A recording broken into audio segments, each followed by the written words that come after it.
Wara stennija ta' aktar minn 30 sena il-klabb tal-futbol Għawdex Victoria Wanderers se jibbenifika minn ġdida biex ikun jista jiżviluppa l-faċilitajiet sportivi tiegħu.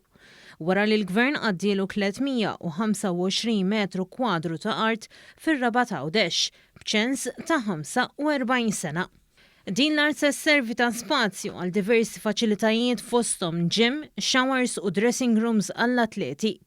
Il-President tal-Klabb Azzopardi spjega li hemm 7 timijiet fih dan il-klabb li issa se jkunu jistgħu jagħmlu użu mill-faċilitajiet. Għalina din hija ġurnata storika għaliex ġie fit-tmiema mixja ta' 30 sena biex finalment il-klabb tal-SK Victoria Wanderers ikollu premises diċenti fejn ikun jista' jilqa' id-diversi timijiet li hemm fih danu. Preżenti għall-iffirmar ta' din l-art kien hemm il-Ministru għal-Għawdex Kamilleri u s-Segretarju Parlamentari għall-Isport Clifton Grima li tkellmu dwar l-importanza ta' proġetti bħal dawn biex jgħinu lill-organizzazzjonijiet sportivi. U għalhekk propju illi qegħdin ngħinu l-dawn l-għaqdiet sportivi billi ntuhom titlu tal-art billi ntuhom lodda sabiex ikomplu jeżistu, anzi ikomplu jikbru u anka jifruixxu. Lil minn dan il-proġett il-Ministru għal-Għawdex Kamilleri fakkar kif bħalissa għaddejja r-rikostruzzjoni taċ-ċentru akwatiku u sportiv li fost l-oħrajn se jinkludi pixxina olimpika.